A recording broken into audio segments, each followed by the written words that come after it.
Hi guys, welcome back to another video. Today I'm going to be doing something a little bit different, but I'm hoping this is really useful to you and opens up a whole kind of new way for you to do things in your sewing room.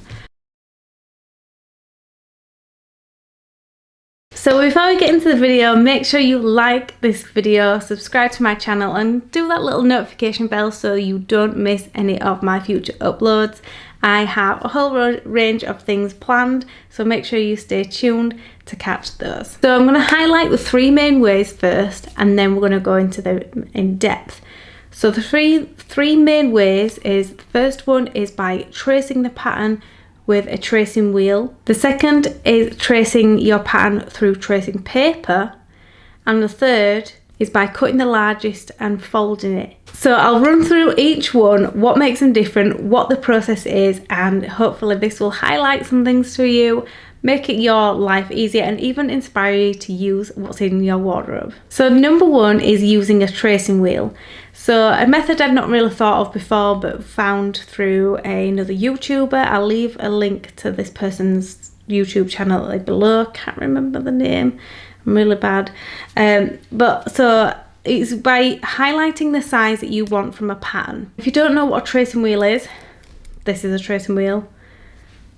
This spiky death thing, I don't think it's going to show you for some reason. There we go. So this is literally like a little wheelbarrow on a pen, and you literally just roll it along, and it leaves indentations in your paper, which you can then join up like a dot to dot kind of thing, or even just cut it straight as it is, but I like to draw it first. So yes, this is a tracing wheel. If you don't have one and you want to use one, I'll leave a link in the description of where you can buy one. Relatively cheap, relatively easy to use. You literally just like run along. It's really simple. So yeah, that's a tracing wheel, and that's how you use it. This is for those who are wanting to obviously use the pattern again or not cut it at all, which I strongly advise, because you can use the pattern again and again, or if you don't want to use it again, you can sell it on and then have the money then to buy another pattern. But that's for another story. I do have a link in the description for a video about how to save money while you're making clothes, so go check that out. So the method of using the tracing wheel with the pattern is that you would lay your paper down. So whatever you're wanting to trace onto, whether it's craft paper you found, you know, a roll in Poundland, you know, that you either use for kids, they just roll it out. They're really good. Any kind of big roll paper you can find and use, that's the handiest kind you're going to find, because at least then you know you've got meters and meters of it, and you can just keep going and going and going with your pattern pieces, and you've got plenty of space to work with. So you would then roll that out onto your work surface that you're working on, place your pattern on top, and that way then you can use your tracing wheel to follow the line of the size you want to use, cut out. Say you wanted to use size 14, you would then use the tracing wheel to go around the 14 and make indentations. That would dent the size 14 and then the paper that's underneath. So then when you remove the pattern, you can then use a pencil or pen to join up all the dots, so then you've got a solid line of where the pattern is. Make sure you do all the other little things that are like notches and grain line and things like that. Everything that you need to know about that pattern needs to be on the new pattern you've made. So this is a great way if you don't want to use the pattern, you don't want to cut it out, and you don't want to have to do all that kind of business, and you want to be able to use this pattern again for a smaller size or a larger size, then you can fold that up again and use it another day, and then you've got your pattern pieces traced out, ready to cut out and use onto your fabric. So the benefits of doing it this way with this method is that it can be quicker. It's a little bit more accurate because you are following the line exactly with the tracing wheel. And the only drawback really is that you can kind of render your sewing pattern delicate if you use it a lot of times. So if you wanted to use it for every single size, then the pattern's just kind of going to disintegrate, and it's kind of going to be a bit worn, and it's just kind of kind of be battered and bruised, and it's not going to really be worth using again or even selling on. Nobody wants to have a pattern that's kind of really stabbed to death with the tracing wheel. Well, obviously this is just one of the methods, but either way, depending on how you want to work, what you want to do, this might be for you, it might not. Let's move on to number 2. So number 2 is tracing the pattern through tracing paper. So you can find tracing paper everywhere. The easiest place is probably Amazon, because at least you know that it's just going to get here. It's done with. You don't have to go searching around every different type of craft shop. Many of them have even shut now, which is annoying. I know my local ones have closed down, so I'm left with Hobbycraft or buying online. So that's just an option for me. But yeah, I'll leave a link in the description to one I've recently bought. Tested it out, it's great. I'd recommend it. A lot of other people in the reviews recommended it, so I'll leave a link to it in the description and you can kind of review it for yourself and see what you think. The method of using tracing paper with your sewing pattern is that you would lay your sewing pattern down on your work surface, preferably a table or a desk of some sort.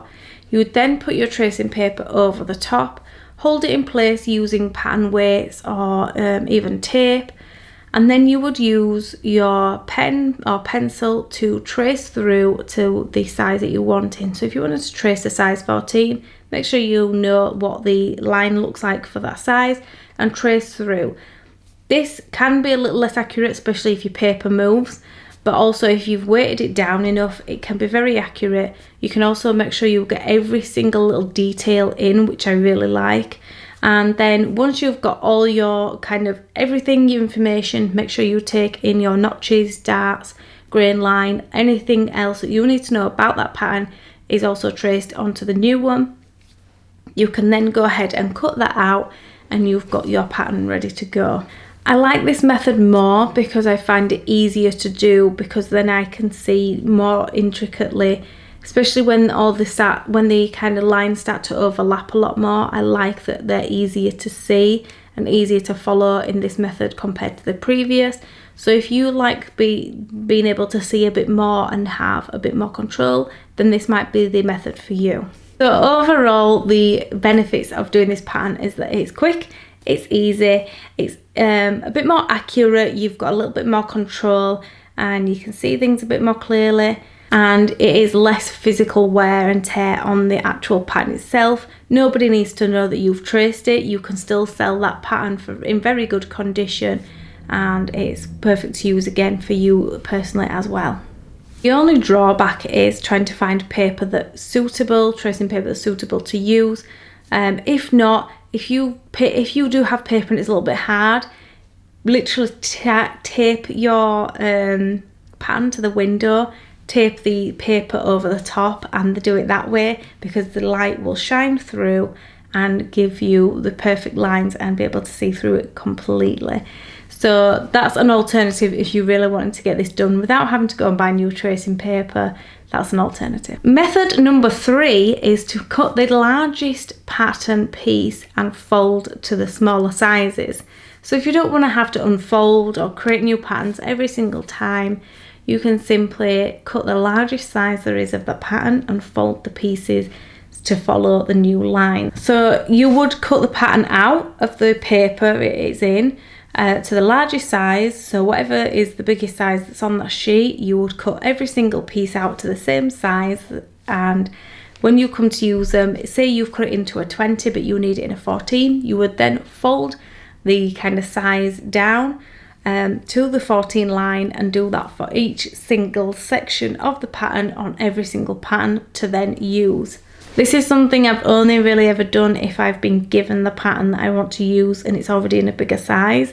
I don't personally use this method because I find it way too fiddly. It's a little bit too annoying when you've got to unfold and fold things again, and I'd rather just make a template of the size I want to use, so that I can use it over and over again without having to think of folding it or anything like that.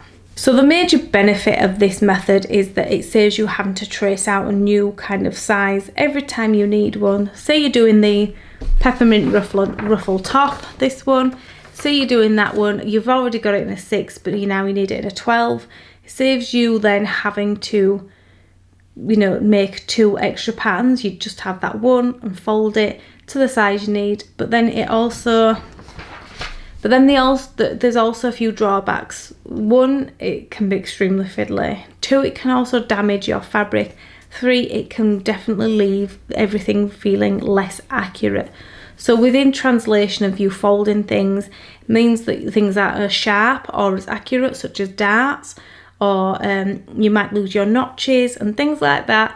Things can kind of get lost in the folds and the translation. So that was everything on how to use a sewing pattern without cutting it. I do have a blog post version of this if you're interested, so I'll leave a link in the description. I'll leave links to everything I've mentioned, videos and tools wise. I hope you've enjoyed this video. I hope it's been insightful and hope it's been helpful. If you want to check out more, make sure you subscribe, and I'll see you in the next one. Bye.